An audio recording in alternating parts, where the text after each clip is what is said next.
Hello, and welcome to the Drowsy Mind. Tonight, we're going to talk gently about overthinking, especially the kind that happens when you're trying to rest. You don't need to do anything right now. You don't need to remember what we talk about. You can listen with your eyes closed, or let this sit quietly in the background whilst you drift. If your mind has been running in circles tonight, you're not alone. Overthinking before bed is one of the most common experiences people describe, and it doesn't mean you're doing anything wrong. We're going to explore why this happens, what's going on beneath the surface, and why understanding it can feel a little like turning the volume down, even if just slightly. There's no pressure here, just calm, gentle curiosity about how your mind works. Let's start with what overthinking really means. It's a word we use a lot, but it can mean different things to different people. For some, it's replaying a conversation from earlier in the day, wondering if you said the right thing or if someone misunderstood you. For others, it's a mental list that keeps growing, all the things you need to do tomorrow or next week or someday. Sometimes it's worry, turning over possibilities that haven't happened yet, imagining outcomes you can't control. Psychologists often describe overthinking as repetitive thoughts that loop back on themselves rather than moving forward. It's not the same as problem solving. Problem solving has a direction, a question, and then steps toward an answer. Overthinking feels more like walking in circles. You might start with a question, but instead of finding answers, you find more questions, and that's exhausting. Your brain is working, but it's not getting anywhere, which is why overthinking can leave you feeling drained, even though you haven't physically done anything. Before bed, this becomes especially noticeable. During the day, you're moving, responding to things, talking to people, filling your attention with tasks. But when you lie down and the external world goes quiet, your internal world doesn't. Thoughts that were humming quietly in the background all day suddenly become very loud. This isn't a flaw.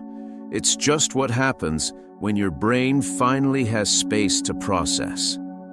The problem is, bed isn't always the best place for processing.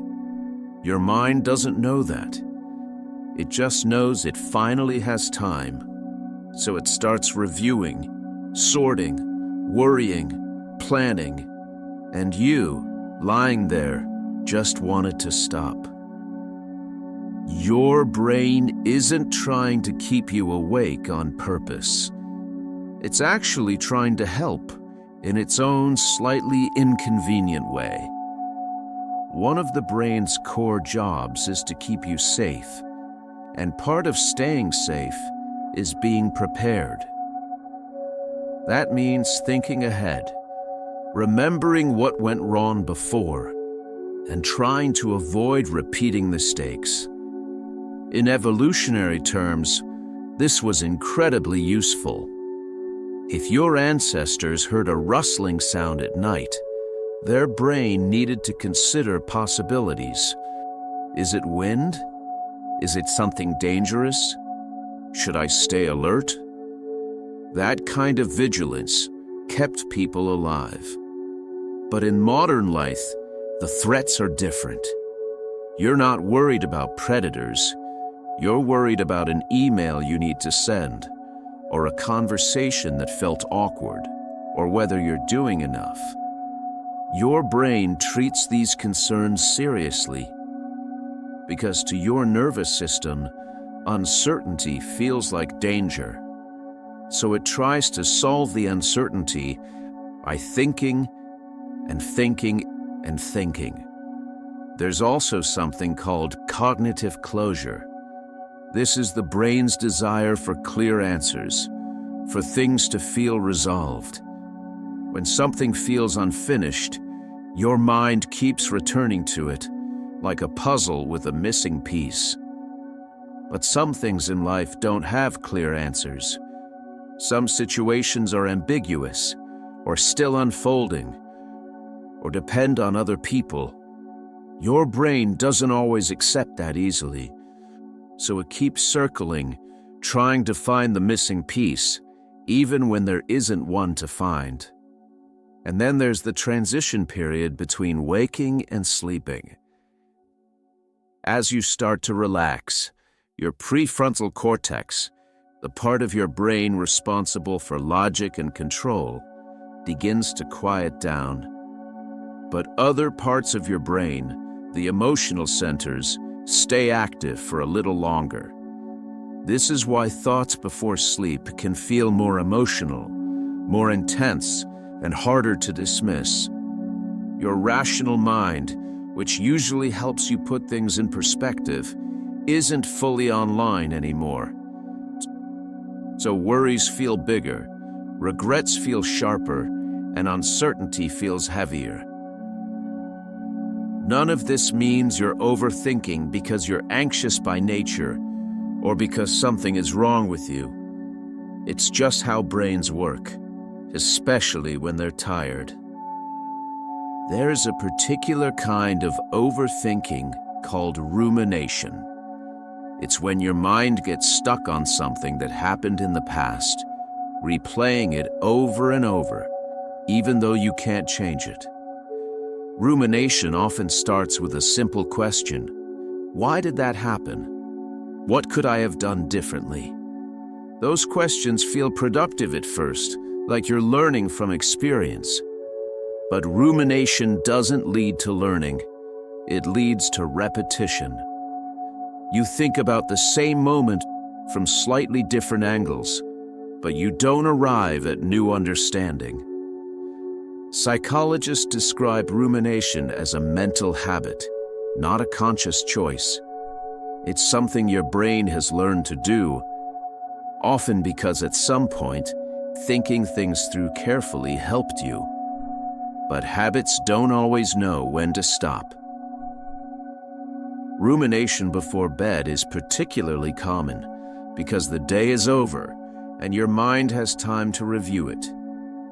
If something didn't go the way you hoped, or if someone responded in a way that confused you, your brain might try to make sense of it by replaying the scene.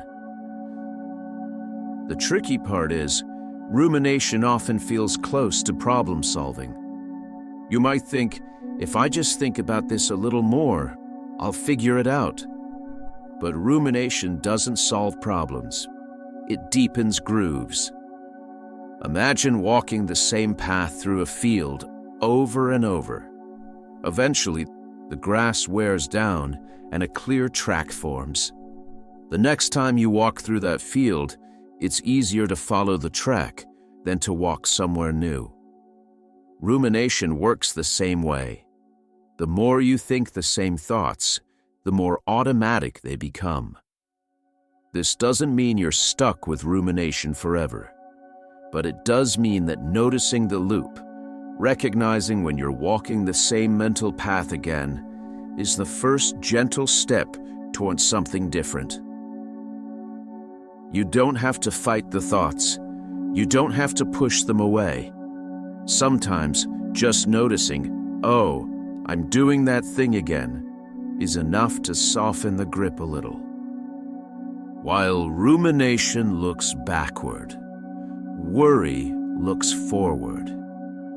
Worry is your mind trying to prepare for things that haven't happened yet, rehearsing scenarios, considering what might go wrong. In small doses, worry can be helpful. It helps you plan, stay cautious, think ahead. But before bed, Worry often grows out of proportion. Part of this is biological. When you're tired, your brain has less energy for rational evaluation. So a small concern, something that might feel manageable during the day, can feel overwhelming at night.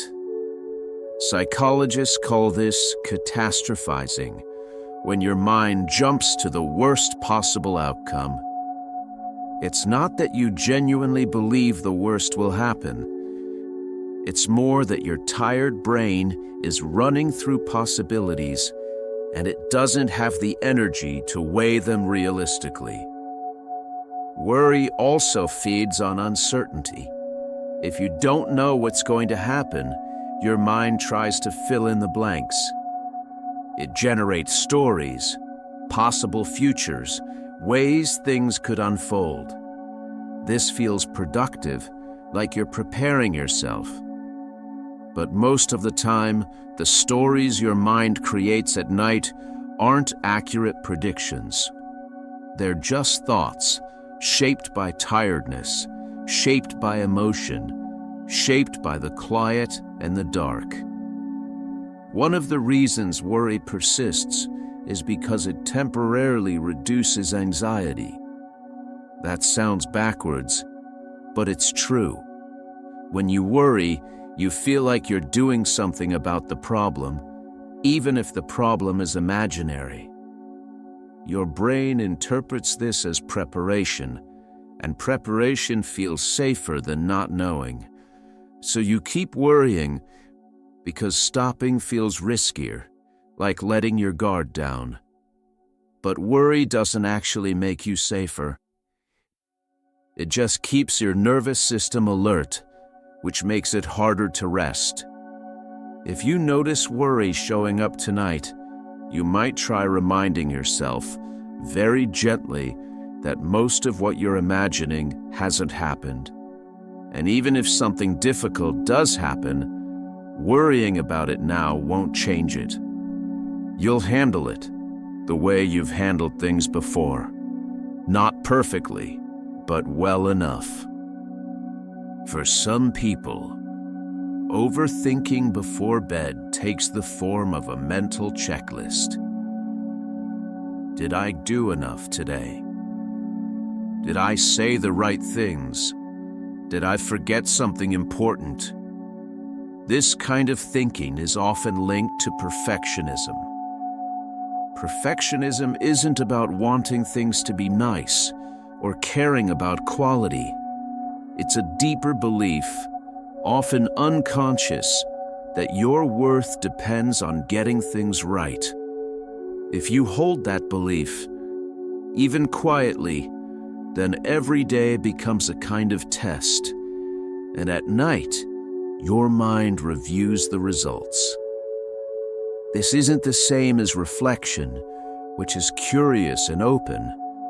This is evaluation, searching for mistakes, measuring yourself against an invisible standard. Perfectionistic thinking often involves a lot of shoulds. I should have worked harder. I should have been more patient. I should have known better.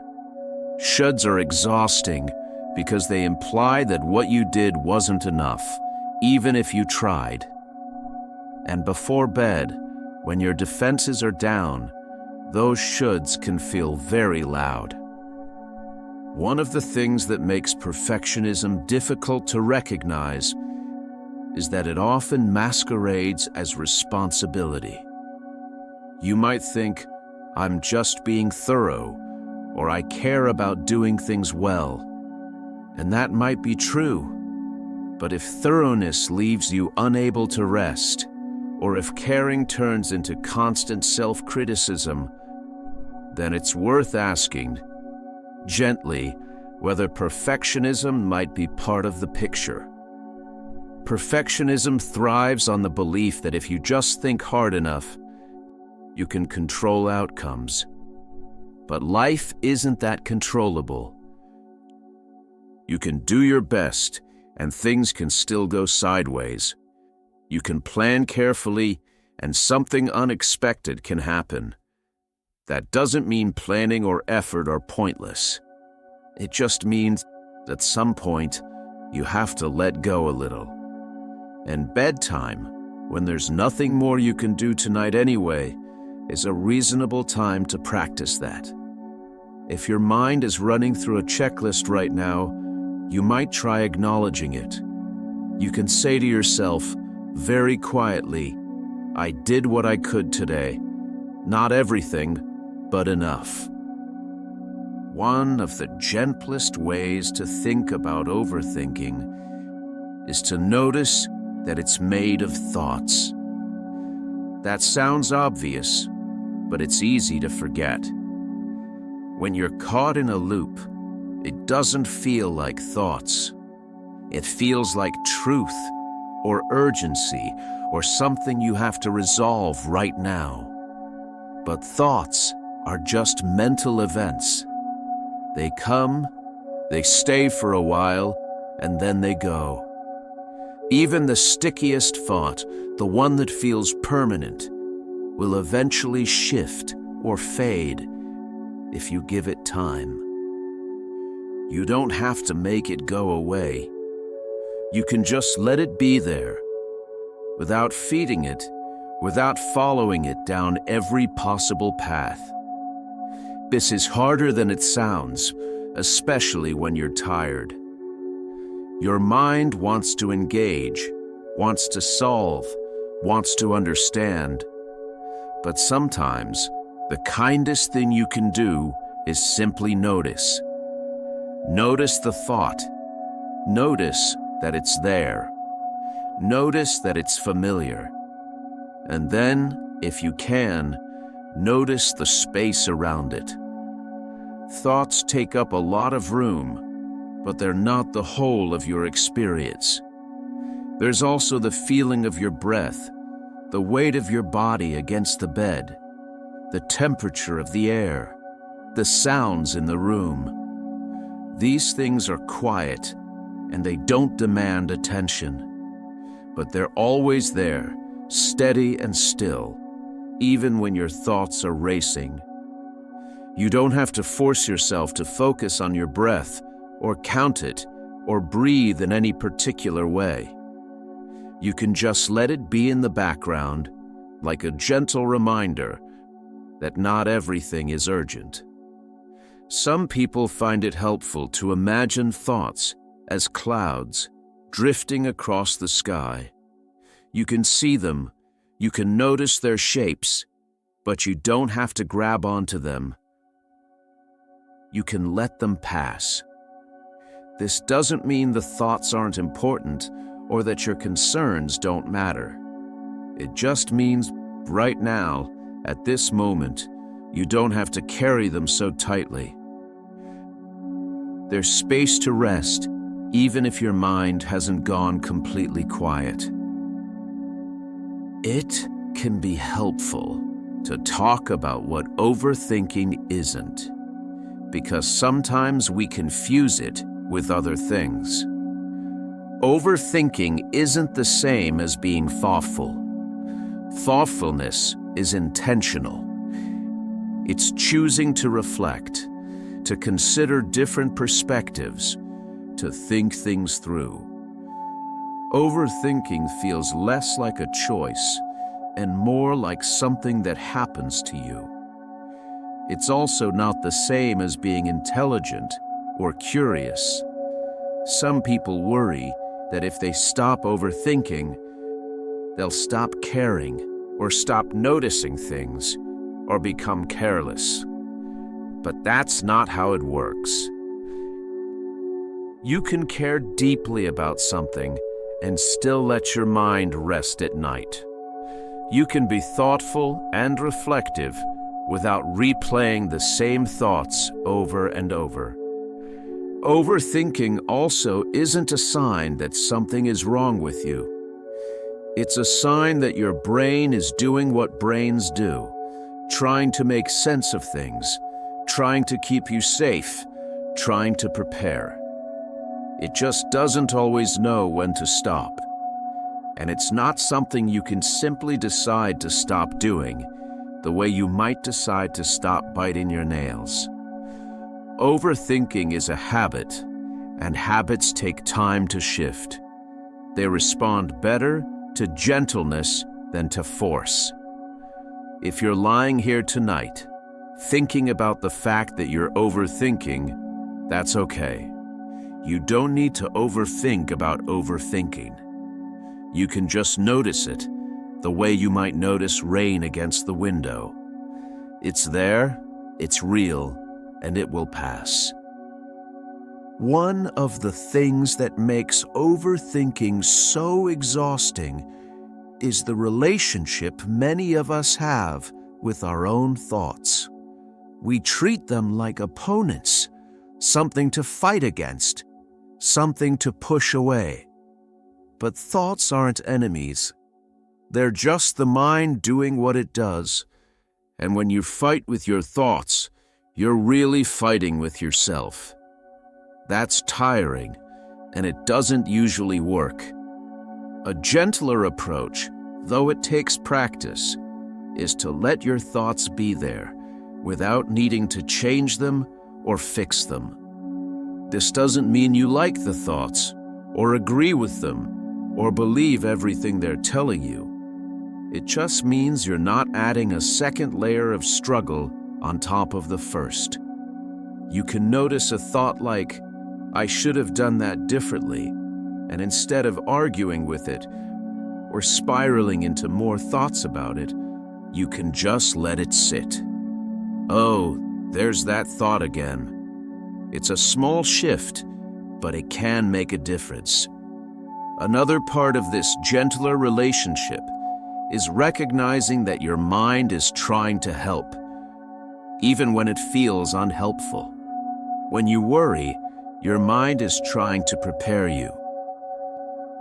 When you ruminate, your mind is trying to learn from the past. When you review the day, your mind is trying to make sure you didn't miss anything important. These are protective impulses. They come from care, not from failure. So instead of being frustrated with yourself, you might try a different response. You might say quietly, "Thank you, but I'm okay for now." It sounds simple, maybe even too simple. But sometimes acknowledging the intention behind the thought can soften its grip. Your mind isn't your enemy. It's just doing its job. And part of your job, right now, is to rest. You don't have to have all the answers tonight. You don't have to solve everything, or understand everything, or fix everything. You can let some things wait until tomorrow. If you're still listening, thank you for spending this time here. Overthinking before bed is one of those experiences that can feel very isolating. Like you're the only one lying awake, turning things over in your mind. But you're not alone in this. Millions of people, right now, are doing the same thing. It's part of being human, part of having a mind that cares, a mind that tries.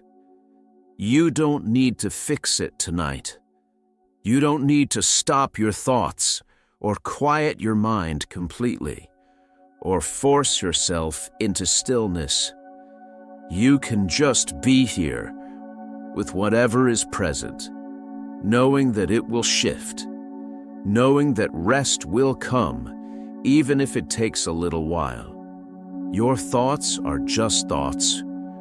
They're not facts, they're not commands, they're not predictions. They're just the mind, doing what minds do. And you, lying here, are allowed to rest, whether your mind has gone quiet or not. Sleep well, or rest well, whichever comes first.